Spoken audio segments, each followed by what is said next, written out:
গাজায় আগ্রাসনের বর্ষপূর্তিতে রকেট হামলায় কাঁপল ইসরায়েল। হামাস নেতা মিশালের দাবি, সংকটের হোতা ইসরায়েল। মধ্যপ্রাচ্যের শান্তিদূত যুক্তরাষ্ট্রের ভূমিকা প্রশ্নবিদ্ধ। ইসরায়েলে 1 বছরে মার্কিন অস্ত্র সহায়তার রেকর্ড। মোদির কূটনৈতিক চালে কুপকাত মৈত্রী। মালদ্বীপে $40 কোটি বিনিয়োগের আশ্বাস।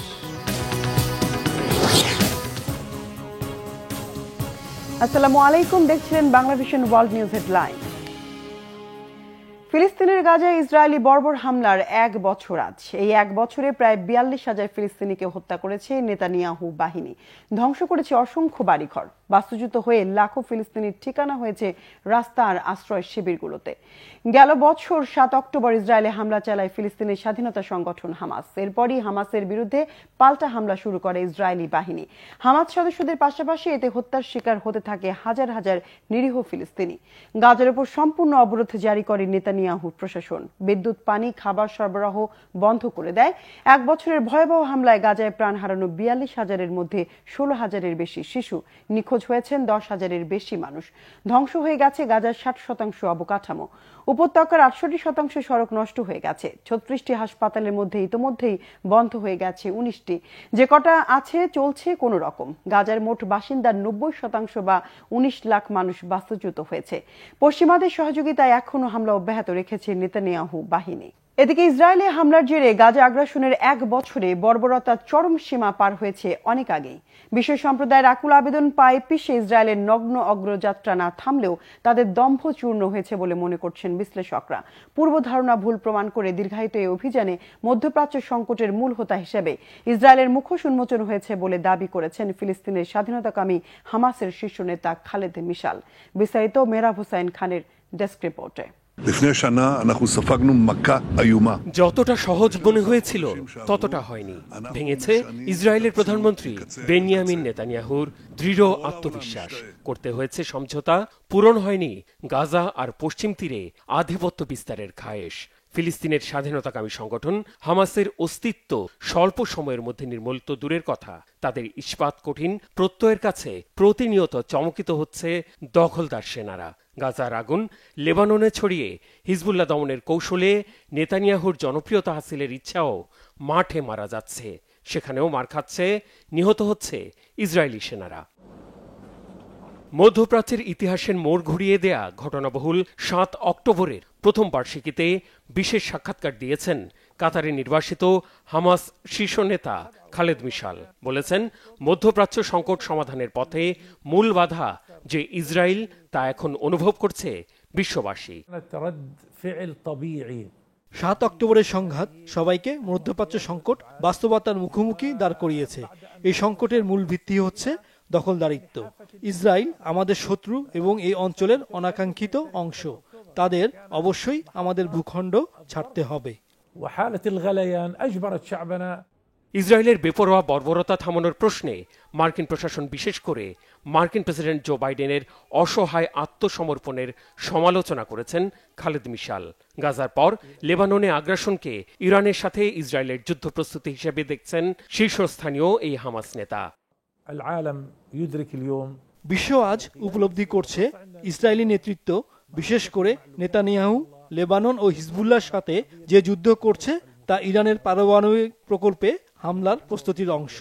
আজকাল যা আরও স্পষ্ট হয়ে উঠছে, যদিও এটা আগেই জানা ছিল।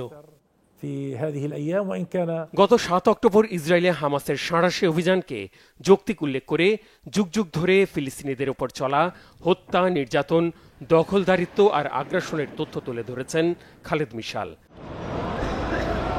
আগ্রাসনের বর্ষপূর্তিতে রবিবার ফিলিস্তিনের পশ্চিম তীর ও গাজা ছাড়াও লেবাননের বৈরুত সহ বিভিন্ন স্থানে চলে ইসরায়েলের বিমান হামলা। রকেট হামলা চালিয়ে পাল্টা জবাব দিয়েছে হিজবুল্লাহ যোদ্ধারা। এতে ইসরায়েলের আকাশ প্রতিরক্ষা ব্যবস্থা ভেদ করে দেশটির 3য় বৃহত্তম শহর হাইফা ছাড়াও তিবেরিয়াস শহরে আঘাত হানে হিজবুল্লাহর রকেট। এতে কয়েকটি ভবন ও যানবাহন ক্ষতিগ্রস্ত হয়ে আহত হয় অন্তত 10 জন। ইসরায়েলের দক্ষিণাঞ্চলের একটি সামরিক ঘাঁটিতেও হামলার দাবি করেছে হিজবুল্লাহ। এদিকে শোক, শ্রদ্ধা আর স্মরণ অনুষ্ঠানের মাধ্যমে ঘটনাবহুল 7 অক্টোবরের বার্ষিকী পালন করেছে ইসরায়েল। ফুলেল শ্রদ্ধা, মোমবাতি প্রজ্বলন, মানববন্ধন, নীরবতা পালন আর প্রয়াতদের স্মরণ করেন তাদের পরিবারের সদস্য, বন্ধু ও স্বজনরা। নোভা মিউজিক ফেস্টিভ্যালের যেই আয়োজনে হামাস সদস্যদের গুলিতে ৩৬৪ জন নিহত হয়েছিল, সেই ময়দানে শোক সভায় যোগ দেন ইসরায়েলের প্রেসিডেন্ট আইজ্যাক হেরজগ। ৭ অক্টোবর ভোরে জেরুজালেমে ইসরায়েলের প্রধানমন্ত্রী ও যুদ্ধবাজ নেতা বেনিয়ামিন নেতানিয়াহুর বাড়ির বাইরে সাইরেন বাজিয়ে প্রতিবাদ কর্মসূচি পালন করেছেন ইসরায়েলিরা। অবিলম্বে যুদ্ধ হানাহানি বন্ধ করে গাজায় জিম্মি ইসরায়েলিদের জীবিত ফেরত আনার দাবিতে স্লোগান দেন তারা। Mehrab Hussain Khan, Bangla vision, news desk. মধ্যপ্রাচ্যে আর কোনো যুদ্ধে জড়াবে না যুক্তরাষ্ট্র, এই বক্তব্যের প্রচার ও প্রসারে মার্কিন প্রশাসন তৎপর ভূমিকা রাখলেও ভিন্ন দৃশ্য দেখাচ্ছে বাস্তবতা। সরাসরি যুদ্ধে না জড়ালেও সহিংসতার ইন্ধন আর রসদ সরবরাহে বিন্দুমাত্র কমতি রাখছে না যুক্তরাষ্ট্র। অভিযোগ রয়েছে, গাজা আগ্রাসনের গত 1 বছরে রেকর্ড পরিমাণ মার্কিন সহায়তা গেছে ইসরায়েল। বিশেষজ্ঞরা বলছেন, মার্কিন প্রশাসন শান্তির দূত সাজার চেষ্টা করলেও মধ্যপ্রাচ্যের নজিরবিহীন অশান্তির মূল খেলাটা খেলছে বিশ্বমোড়ল যুক্তরাষ্ট্র। হাফিজুল ইসলামের ডেস্ক রিপোর্টে বিস্তারিত। মধ্যপ্রাচ্যে ঘনিয়ে ওঠা আঞ্চলিক যুদ্ধে মার্কিন যুক্তরাষ্ট্রকে কেউ জোর করে টেনে আনছে না, বরং আগ বাড়িয়ে তারা নিজেরাই চলে আসছে লড়াইয়ের ময়দানে। বিশ্বশান্তির দূত পরিচয় দিলেও চলমান সংঘাতের পেছনে সবচেয়ে বড় অপরাধী আমেরিকা। ২০০৬ সাল থেকে অবরোধ দিয়ে গাজাকে বিশ্বের সবচেয়ে বড় খাঁচা বানিয়েছে ইসরায়েল। নির্বিচার গণহত্যা কিংবা লেবাননে আগ্রাসন, কোনো কিছুতেই আপত্তি নেই বাইডেন প্রশাসনের। বরং ইসরায়েল যদি পৃথিবী ধ্বংস করে ফেলতে চায়, তবুও যেন তেল আবিবের মুরব্বি হয়ে সাথে থাকবে তারা। গাজায় গণহত্যা শুরুর বহুদিন আগে থেকেই ফিলিস্তিনকে মানচিত্র থেকে মুছে দেওয়ার জন্য ইসরায়েলকে বিলিয়ন বিলিয়ন ডলার অনুদান দিয়ে আসছে যুক্তরাষ্ট্র। ২০২৩ সালের অক্টোবরের পর থেকে কয়েক গুণ বেড়েছে সাহায্যের পরিমাণ। গেল আগস্টে অপরাধী বন্ধু ইসরায়েলকে সামরিক সরঞ্জাম কেনার জন্য ২০ বিলিয়ন ডলারের সহায়তা প্যাকেজ অনুমোদন দিয়েছে যুক্তরাষ্ট্র। ২৬ সেপ্টেম্বর রয়টার্সের খবরে প্রকাশিত তেল আবিবের ঘোষণা থেকে জানা গেছে, ইসরায়েল আর্মির বর্বর আগ্রাসন চালানোর পাশাপাশি মধ্যপ্রাচ্যে নিজেদের শক্তি বৃদ্ধির জন্য নতুন করে আরও ৮ বিলিয়ন ডলারের সাহায্য দিচ্ছে আমেরিকা। আন্তর্জাতিক নিন্দা ও আপত্তি সত্ত্বেও ইসরায়েলকে অর্থনৈতিক ও সামরিক সাহায্য বন্ধ করবে না যুক্তরাষ্ট্র। মধ্যপ্রাচ্যের বিস্ফোরণকে বাঁচিয়ে রেখে মুসলিম অধ্যুষিত দেশগুলোকে দুর্বল করে দিচ্ছে আমেরিকা। গত এপ্রিলে সিরিয়ায় ইরানি দূতাবাসে হামলার জবাবে ইরান যখন ইসরায়েলে ড্রোন অ্যাটাক করেছিল, তখনও সেই আক্রমণ ঠেকাতে তেল আবিবের পাশে ছিল ওয়াশিংটন। কূটনৈতিক নিয়মনীতির তোয়াক্কা না করে অন্য আরেকটি স্বাধীন দেশের দূতাবাসে হামলা চালিয়েছিল ইসরায়েল, কিন্তু পাল্টা জবাব দেয়ায় ইরানকে দেয়া হয়েছিল জঘন্য সন্ত্রাসীর তকমা। শান্তি আনার নাম করে ২০০৩ সালে ইরাকে আগ্রাসন চালিয়েছিল যুক্তরাষ্ট্র। পর্দার পেছন থেকে তাদের প্রত্যক্ষ মদদে ঘটে গণহত্যা। ইয়েমেনে সাধারণ বিয়েবাড়িতে আমেরিকান ড্রোন আক্রমণ থেকে শুরু করে ২০০৬ সালে লেবাননকে মাটির সাথে মিশিয়ে দেওয়ার জন্য তেল আবিবকে টনকে টন বোমা সাপ্লাই। আন্তর্জাতিক শান্তি বিনষ্টের কোনো সুযোগ ছাড়েনি আমেরিকা। গত কয়েক মাস ধরে গাজায় যুদ্ধবিরতি নিয়ে লোক দেখানো কার্যক্রমে খুব মনোযোগী বাইডেন প্রশাসন, অথচ সিজ ফায়ারের মূলা ঝুলিয়ে গণহত্যা চালাতে তেল আবিবকে বিলিয়নের পর বিলিয়ন ডলারের অস্ত্র সাহায্য দিতে কোনো দ্বিধা নেই তাদের। সম্প্রতি এক বিবৃতিতে বাইডেন প্রশাসনের তরফ থেকে জানানো হয়, ইসরায়েলে ইরানের চালানো হামলার পরিণাম ভালো হবে না। আন্তর্জাতিক বিশ্লেষকরা মনে করেন, কেবল বর্তমান পরিস্থিতিই নয়, যুক্তরাষ্ট্রের এমন সন্ত্রাসী মনোভাব ঠেকাতে না পারলে কখনো থামানো যাবে না মধ্যপ্রাচ্যের সংঘাত। হাফিজুল ইসলাম, বাংলা ভিশন। এবার সামরিক চুক্তির নামে তাইওয়ানের কাছে নিকৃষ্ট মানের অস্ত্র বিক্রির অভিযোগ উঠেছে যুক্তরাষ্ট্রের বিরুদ্ধে। বিশেষজ্ঞরা বলছেন, যুক্তরাষ্ট্র শুধু বাণিজ্যিক স্বার্থ হাসিলের জন্য উচ্চ মুনাফায় তাইওয়ানকে সব অস্ত্র গছিয়ে দিচ্ছে। হিজল জুবাইরের ডেস্ক রিপোর্টে বিস্তারিত। বিচ্ছিন্নতাবাদী অবস্থানের জেরে সম্প্রতি যুক্তরাষ্ট্রের কাছ থেকে অস্ত্র কেনার পরিমাণ বাড়িয়েছে তাইওয়ানের ক্ষমতাসীন ডেমোক্রেটিক প্রগ্রেসিভ পার্টি ডিপিপি। চীনের হুঁশিয়ারি সত্ত্বেও মুনাফার স্বার্থে এই সুযোগের সদ্ব্যবহার করছে যুক্তরাষ্ট্র। চলতি বছর সেপ্টেম্বরের মাঝামাঝি তাইওয়ানের কাছে মোট ২২৮ মিলিয়ন মার্কিন ডলারের অস্ত্র বিক্রির অনুমোদন দিয়েছে ওয়াশিংটন। এছাড়া ওই মাসের শেষের দিকে তাইওয়ানের জন্য প্রায় $567 মিলিয়ন সামরিক সহায়তার ঘোষণা দেয় তারা। মার্কিন সূত্র বলছে চলতি বছরের জুন পর্যন্ত অস্ত্র বিক্রি বাবদ তাইওয়ানের কাছে $20.53 বিলিয়ন পাওনা জমেছে যুক্তরাষ্ট্রের। তাইওয়ানের গণমাধ্যমের বরাত দিয়ে চীনের রাষ্ট্রীয় গণমাধ্যম সিসিটিভি জানায় ওয়াশিংটন তাইপেকে সেকেলে অস্ত্র ও গোলাবারুদ সরবরাহ করছে। একই অভিমত সামরিক বিশেষজ্ঞ ইয়াং চান বিনের। মূলত যুক্তরাষ্ট্র এসব অস্ত্র বিক্রি করে তাইওয়ানের কাছ থেকে অধিক মুনাফা হাতিয়ে নিচ্ছে। সাম্প্রতিক পরিসংখ্যান অনুসারে বর্তমানে সামরিক খাতে জিডিপির 2.6% ব্যয় করছে তাইওয়ান, কিন্তু যুক্তরাষ্ট্র এতেও সন্তুষ্ট নয়। সম্প্রতি তাইপেকে প্রতিরক্ষা খাতে জিডিপির 10% বিনিয়োগের আহ্বান জানিয়েছেন সাবেক মার্কিন president Donald Trump. China institute of international স্টাডিজের আমেরিকান স্টাডিজ ডিপার্টমেন্টের ডেপুটি ডিরেক্টর সু শাওহুই বলেন, ডেমোক্রেটিক বা রিপাবলিকান যে দলই আমেরিকার ক্ষমতায় বসুক, তাদের মূল লক্ষ্য হল তাইওয়ানের কাছে অস্ত্র বিক্রি করে বাণিজ্যিক স্বার্থ সিদ্ধি করা। অন্যদিকে ওয়াশিংটনের সাথে অস্ত্র কেনার সম্পর্ক বাড়িয়ে তাইওয়ানবাসীকে বিপদে ফেলছে ডেমোক্রেটিক প্রোগ্রেসিভ পার্টি। তথাকথিত স্বাধীনতা লাভের ইচ্ছায় যুক্তরাষ্ট্রের প্রতি তাদের নির্ভরতা তাইওয়ানের অর্থনীতিকে সরাসরি ক্ষতিগ্রস্ত করছে। একই সাথে তা প্রতিরক্ষা খাতেও নেতিবাচক ভূমিকা রাখছে। যুক্তরাষ্ট্র ও তাইওয়ানের সামরিক সম্পর্ক গভীর করার মধ্য দিয়ে তাইওয়ান প্রণালীতে অস্থিতিশীলতার ঝুঁকি তৈরি হচ্ছে বলে সতর্ক করেন এ বিশেষজ্ঞ। হিজল জোবায়ের, বাংলা ভিশন। 2024 সালে চিকিৎসা বিজ্ঞান বা শারীরতত্ত্বে নোবেল পেয়েছেন দুই মার্কিন বিজ্ঞানী ভিক্টর অ্যামব্রোস ও গ্যারি রাফকুন। এবছর নোবেল ঘোষণার প্রথম দিন চিকিৎসা শাস্ত্রে অনবদ্য অবদান রাখায় যৌথভাবে দুই মার্কিন বিজ্ঞানীর নাম ঘোষণা করা হয়।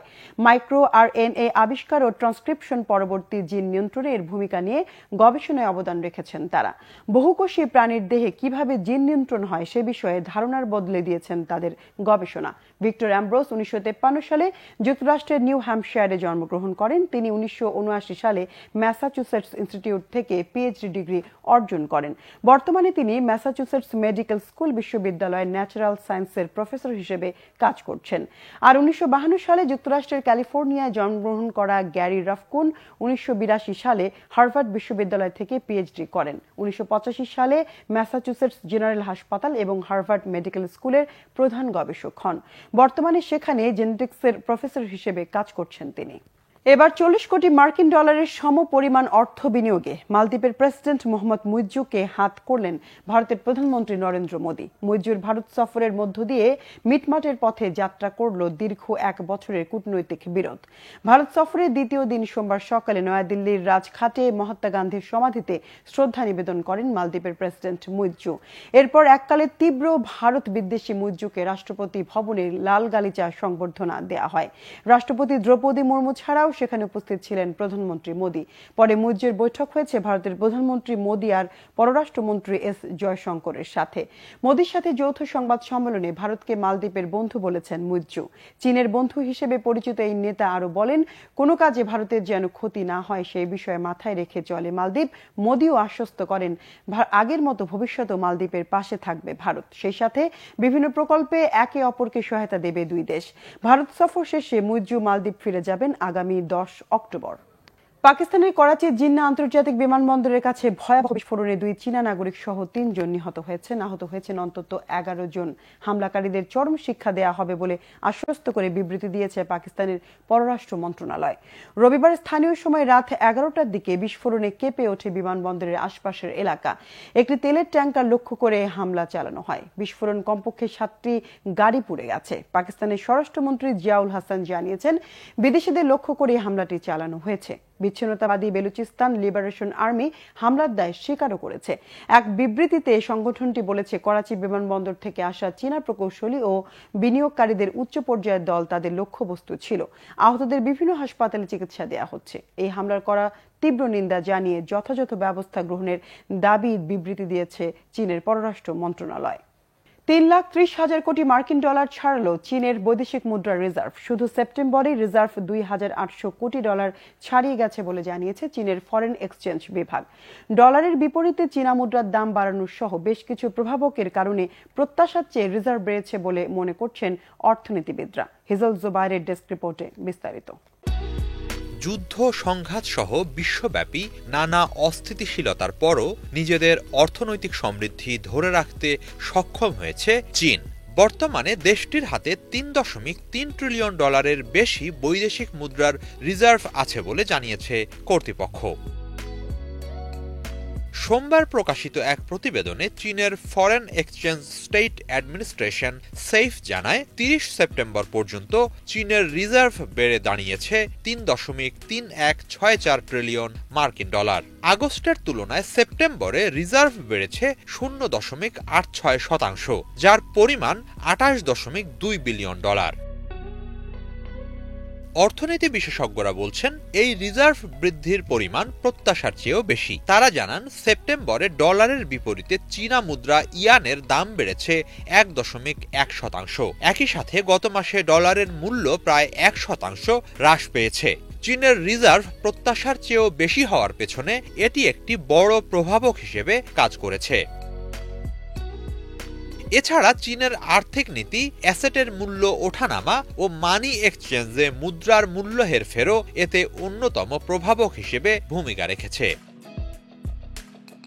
রিজার্ভ সংক্রান্ত মূল্যায়নকালে সেইফ জানায় চীন খুব ভালোভাবেই নিজের অর্থনীতি পুনরুদ্ধারের মধ্য দিয়ে উন্নয়ন কর্মকাণ্ড গতিশীল রেখেছে, যা দেশে বৈদেশিক মুদ্রার রিজার্ভ স্থিতিশীল রাখার ক্ষেত্রে সহায়ক। হিজল জুবাইর, বাংলা ভিশন। দর্শক, এই ছিল আজকের মতো। সাথে থাকায় ধন্যবাদ।